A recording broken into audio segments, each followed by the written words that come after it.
फातिमा की रानी माँ, प्रभु यीशु की माँ, आसरा तू ही है माँ।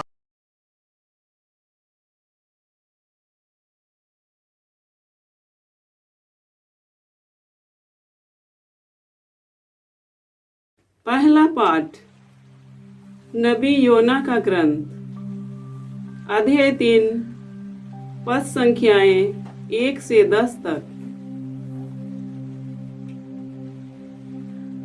प्रभु की वाणी योना को दूसरी बार यह कहते हुए सुनाई पड़ी, उठो, महानगर निनवे जाकर वहां के लोगों को उपदेश दो, जैसा कि मैंने तुम्हें बताया है।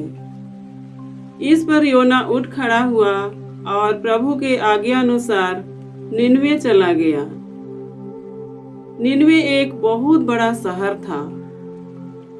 उसे पार करने में 3 दिन लगते थे। योना ने उसमें प्रवेश किया और 1 दिन की यात्रा पूरी करने के बाद वह इस प्रकार उपदेश देने लगा, 40 दिन के बाद निनवे का विनाश किया जाएगा। निनवे के लोगों ने ईश्वर की बात पर विश्वास किया। उन्होंने उपवास की घोषणा की और बड़ों से लेकर छोटों तक सबों ने टाट ओढ़ लिया। निनवे के राजा ने यह खबर सुनी। उसने अपना सिंहासन छोड़ दिया, अपने वस्त्र उतारकर टाट पहन लिया और वह राख पर बैठ गया। इसके बाद उसने निनवे में यह आदेश घोषित किया, यह राजा तथा उसके सामंतों का आदेश है, चाहे मनुष्य हो या पशु, गाय बैल हो या भेड़ बकरी, कोई भी ना तो खाएगा ना चरेगा और ना पानी पिएगा। सभी व्यक्ति टाट ओढ़कर पूरी शक्ति से ईश्वर की दुहाई देंगे। सभी अपना कुमार तथा अपने हाथों से होने वाले हिंसात्मक कार्य छोड़ दे। क्या जाने ईश्वर द्रवित हो जाए, उसका क्रोध शांत हो जाए और हमारा विनाश ना हो। ईश्वर ने देखा कि वे क्या कर रहे हैं और किस प्रकार उन्होंने कुमार्ग छोड़ दिया, तो वह द्रवित हो गया और उसने जिस विपत्ति की धमकी की थी उसे उन पर आने नहीं दिया। प्रभु की वाणी। ईश्वर को धन्यवाद। भजन अनुवाक्य। हे प्रभु, यदि तू हमारे अपराधों को याद रखेगा तो कौन टिक सकेगा। हे प्रभु, यदि तू हमारे अपराधों को याद रखेगा तो कौन टिक सकेगा। हे प्रभु, मैं गहरे गर्त में से तेरी दुहाई देता हूँ। हे प्रभु, तू मेरी पुकार सुन और मेरी विनती पर ध्यान देने की कृपा कर। अनुवाक्य। हे प्रभु, यदि तू हमारे अपराधों को याद रखेगा तो कौन टिक सकेगा। हे प्रभु, यदि तू हमारे अपराधों को याद रखेगा तो कौन टिक सकेगा। हे प्रभु, यदि तू हमारे अपराधों को याद रखेगा तो कौन टिक सकेगा। तुझसे पापों की क्षमा मिलती है, इसलिए लोग तुझ पर श्रद्धा रखते हैं। अनुवाक्य। हे प्रभु, यदि तू हमारे अपराधों को याद रखेगा तो कौन टिक सकेगा। हे प्रभु, यदि तू हमारे अपराधों को याद रखेगा तो कौन टिक सकेगा। दया सागर प्रभु उदारता पूर्वक मुक्ति प्रदान करता है। वह इस्राएल को सब अपराधों से मुक्त करेगा। अनुवाक्य। हे प्रभु, यदि तू हमारे अपराधों को याद रखेगा तो कौन टिक सकेगा। हे प्रभु, यदि तू हमारे अपराधों को याद रखेगा तो कौन टिक सकेगा। जय घोष। हालेलुया।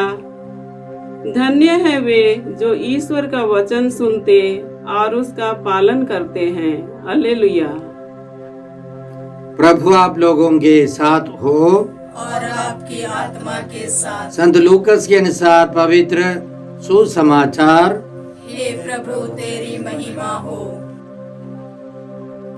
अध्याय 10 पद संख्याएं 38 से 42 तक। यीशु एक गांव आए और मर्था नामक महिला ने अपने यहाँ उनका स्वागत किया। उसके मरियम नामक एक बहन थी जो प्रभु के चरणों में बैठकर उनकी शिक्षा सुनती रही। परंतु मर्था सेवा सत्कार के अनेक कार्यों में व्यस्त थी। उसने पास आकर कहा, प्रभु, क्या आप यह ठीक समझते हैं कि मेरी बहन ने सेवा सत्कार का पूरा भार मुझ पर ही छोड़ दिया है? उससे कहिए कि वह मेरी सहायता करे। प्रभु ने उसे उत्तर दिया, मर्था मर्था, तुम बहुत सी बातों के विषय में चिंतित और व्यस्त हो, फिर भी एक ही बात आवश्यक है। मरियम ने सबसे उत्तम भाग चुन लिया है, वह उससे नहीं लिया जाएगा। प्रभु का सुसमाचार। हे क्रिस्त तेरी स्तुति हो। जय यीशु क्रिस्त में प्रिय भाई और बहनों, आज का पहला पाठ नबी योना के ग्रंथ से है। अध्याय 3 पद संख्याएं 1 से 10 तक। इसमें हमने सुना कि प्रभु ने दूसरी बार नबी योना को यह आदेश दिया, उठो, महानगर निनेवे जाकर वहाँ के लोगों को उपदेश दो, जैसा कि मैंने तुम्हें बताया है। इसके पहले ईश्वर ने अध्याय 1 में यह आदेश दिया था, उठो, महानगर निनेवे जाकर वहाँ के लोगों को डांटो, क्योंकि मैं उनकी बुराई को अनदेखा नहीं कर सकता। लेकिन योना ने उस आदेश का पालन नहीं किया। वे निनवे जाने के बदले तारसूस चला गया। वहां से उसको चमत्कारी रूप से ईश्वर ने निनवे पहुंचाया। योना को समुद्र में एक मछली के पेट में रहना पड़ा।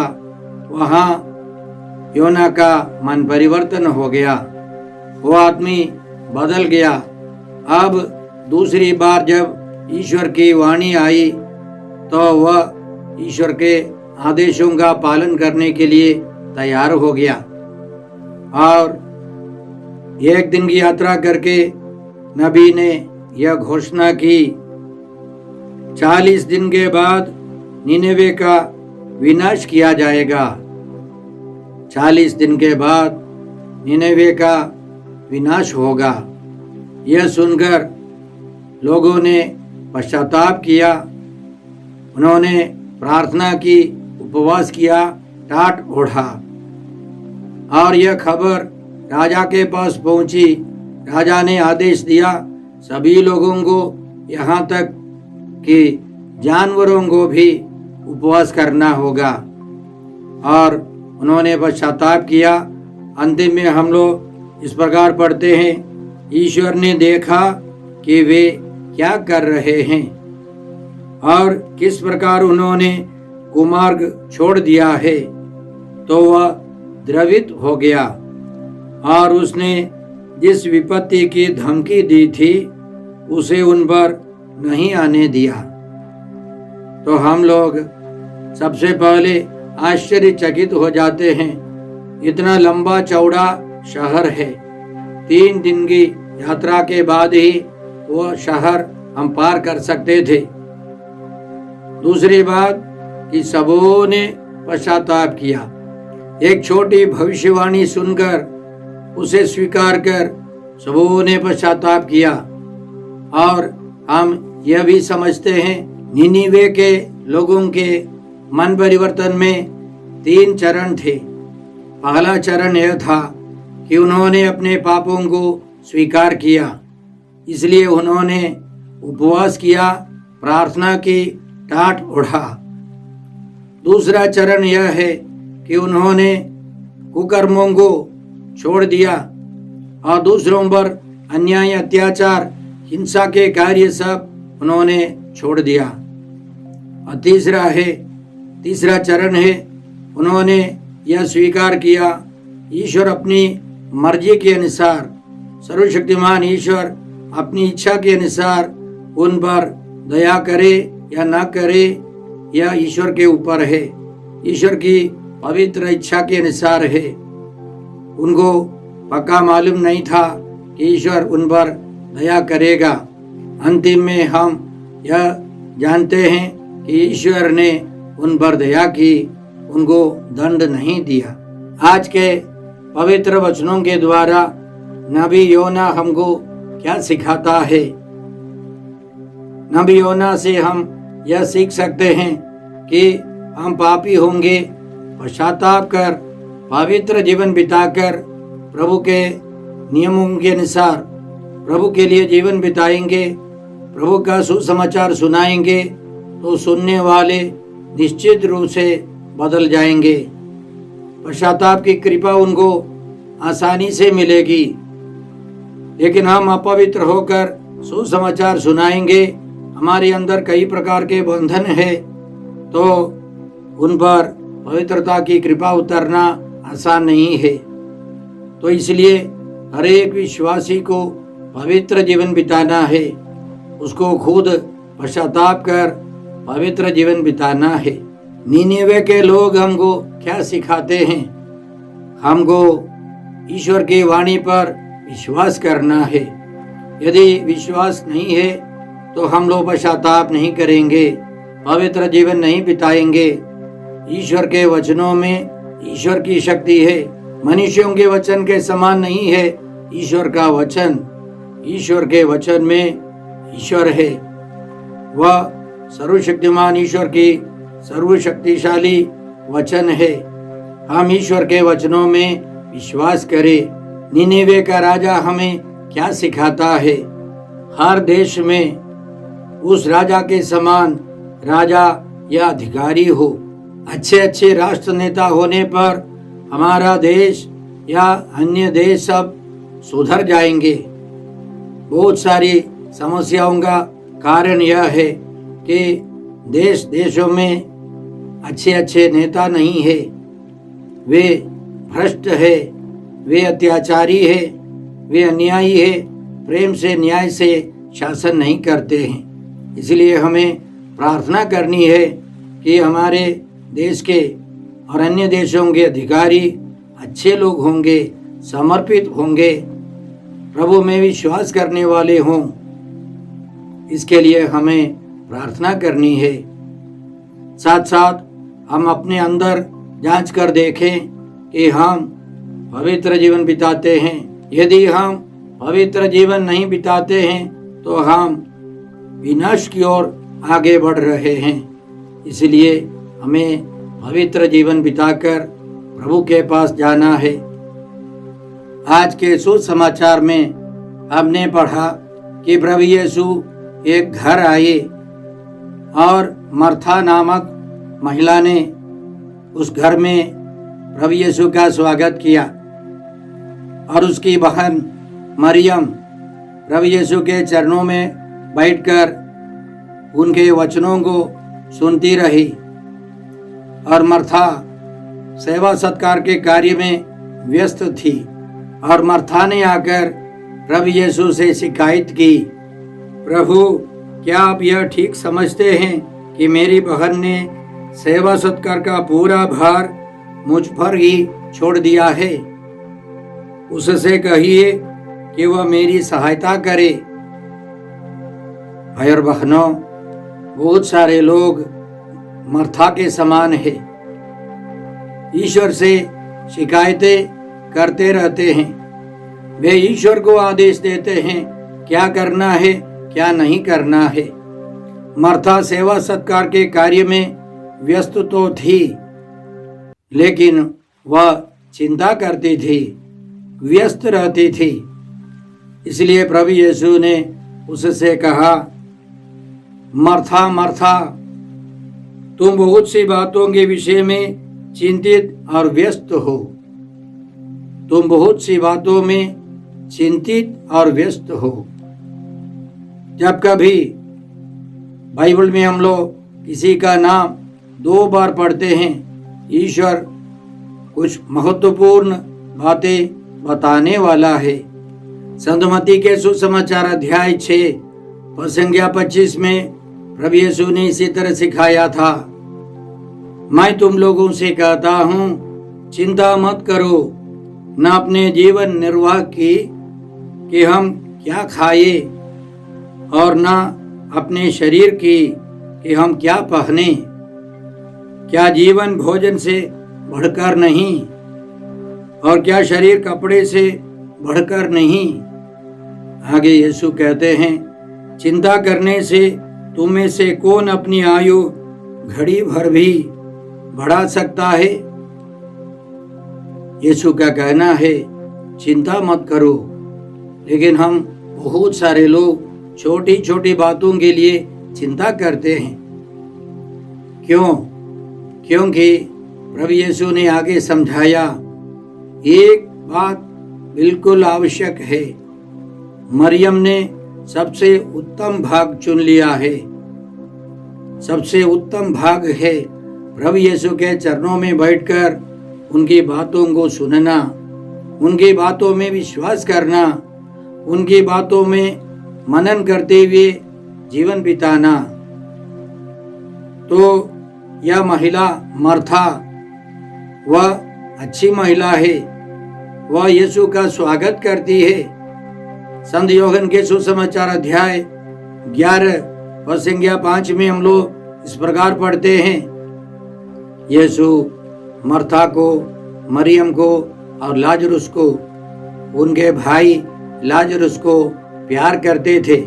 वह एक अच्छा परिवार है, भाई बहनों के बीच में रिश्ता है, गहरा संबंध है, प्यार है, और प्रभु यीशु उन सबों को प्यार करते थे।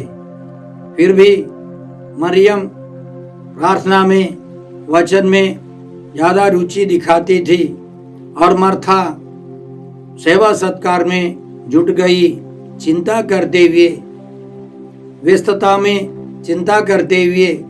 यह यीशु नहीं चाहते। कहने का मतलब यह है कि मर्ता भी मरियम के साथ प्रभु के चरणों में बैठकर वचन सुनते, प्रार्थना करते, विश्वास करते, तो उसके बाद उन तीनों के काम आसान हो जाता। इसलिए प्रभु यीशु हमको सिखाते हैं, हमको सेवा करनी है। संत मत्ती के सुसमाचार अध्याय 25 पद संख्या 35 में हम लोग इस प्रकार पढ़ते हैं, मैं भूखा था और तुमने मुझे खिलाया, मैं प्यासा था और तुमने मुझे पिलाया, मैं परदेशी था और तुमने मुझको अपने यहाँ ठहराया। आगे पद संख्या 40 में यीशु कहते हैं, तुमने मेरे इन भाइयों में से किसी एक के लिए, चाहे वह कितना ही छोटा क्यों ना हो, जो कुछ किया वह तुमने मेरे लिए ही किया। तो प्रभु यीशु चाहते हैं कि हम उनकी सेवा करें, अन्य सबों की सेवा करें, लेकिन प्रभु से जुड़कर सबसे पहले ईश्वर की आराधना होनी चाहिए। ईश्वर की वाणी सुनकर उनकी आराधना करते हुए हमको दूसरों की सेवा करनी है। तब हमारे जीवन में शांति होगी, चिंता नहीं होगी। मैं बहुत सारे लोगों को जानता हूँ जो बहुत व्यस्त रहते हैं, लेकिन प्रार्थना करते हुए सभी काम करते हैं। उनके जीवन में चिंता नहीं है, प्रभु की शांति है। एक बार मेरा एक परिचित पुरोहित मुझसे कह रहा था, जो एक साधना केंद्र चलाता है और वो फादर एक परिवार गया, वहाँ का मालिक, वहाँ का जो पिता है पढ़ा लिखा है, नास्तिक है, बहुत समझदार है। उसने उस फादर से बहुत सारे सवाल किए और उसने साबित किया कि ईश्वर नहीं है, ईश्वर पर भरोसा रखने की कोई ज़रूरत नहीं है। और फादर चुप हो गए और उसने उस व्यक्ति के लिए प्रार्थना की और वह चला आया। कुछ महीनों के बाद फादर ने देखा कि साधना करने वाले लोगों के साथ वो आदमी खड़ा है। फादर ने जाकर पूछा, आप वही है जिसके घर में मैं आया था? तो उसने कहा, जी हाँ। तो फादर ने पूछा, आप क्यों अभी आए हैं? तो उसने कहा, आप जाने के बाद मेरे घर में इतनी अशांति, मारपीट, लड़ाई झगड़ा, हत्या के नौबत तक आ गई है, इसलिए मुझे यहाँ आना पड़ा। वह पहले सोचता था ईश्वर से रिश्ता रखने से कोई फायदा नहीं है। अब उसको मालूम हो गया ईश्वर पर भरोसा नहीं है, रिश्ता नहीं है, अशांति बढ़ जाती है और टेंशन बढ़ जाता है, साथ साथ हत्या के नौबत। इसी तरह विपक्ष में हम देखते हैं कई लोग प्रार्थना करते हुए, वचन पढ़ते हुए शांतिमय जीवन बिताते हैं। मैं ऐसे कई पुरोहितों को जानता हूँ जो शांतिमय जीवन बिताते हुए बहुत सारे काम करते। ऐसे सिस्टरों को, लोक धर्मियों को मैं जानता हूँ, प्रार्थना कर, प्रभु पर विश्वास कर आगे बढ़ते हैं। उनके जीवन में शांति है, अशांति नहीं है, वे टेंशन में नहीं है। इसलिए प्रभु हमको सिखाते हैं, हमको मरियम के समान ईश्वर की वाणी सुनकर शांति से कार्य करना है।